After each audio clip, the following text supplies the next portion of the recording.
Check up করার লাগে মানে রক্ত পরীক্ষা, প্রস্রাব পরীক্ষা এবং আলতার জন্য। তখন এটা এখনও পাইছি যে এটা ভুয়া।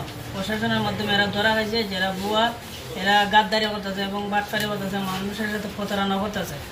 এই বললে রুগীর এরা টোকাইয়া মানে টাকা পয়সা নেওয়ার জন্য ওইটা আইডিয়া করছে কি, এই জন্য প্রশাসনের লুকাইয়া সকালবেলা মানে প্রায় 12টার গতিকে এরা ধরছে।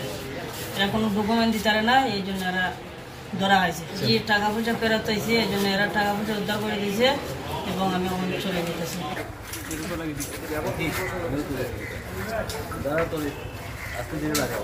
ঠিক আছে, ভেরি গুড।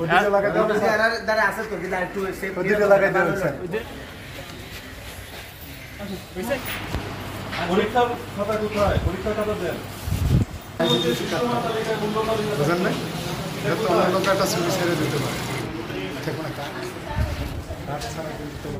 RICL TMX, যুগের পর যুগ স্থাপনা থাকে মজবুত।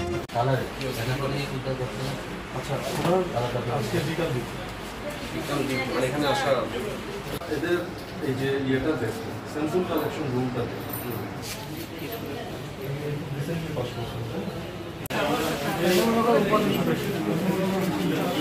এই ক্লিনিকটা হচ্ছে অবৈধভাবে এখানে তৈরি করা হয়েছে।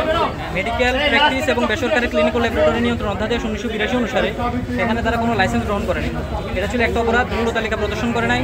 এখানে যে মেডিকেল টেকনোলজিস্ট থাকার কথা ছিল, কোনো মেডিকেল টেকনিশিয়ান নাই, কোনো ডাক্তার নাই। তারা সাধারণ যারা অফিস স্টাফ আছে তাদেরকে দিয়ে এই কার্যক্রমগুলো করানো হচ্ছে।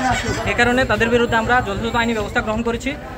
একজনকে, এটার যিনি মালিক ছিলেন, ওনার ছিলেন, যাকে আমরা পেয়েছি, ওনাকে 1 মাসের কারাদণ্ডে দণ্ডিত করা হয়েছে। আর যিনি হচ্ছে এ জীবন বিপন্নকারী কাজ করেছেন, ওনাকে ভোক্তা অধিকার সংরক্ষণ আইন 2009 52 ধারা অনুসারে 10 দিনের কারাদণ্ড দেওয়া হয়েছে, বিনাশ কারাদণ্ড।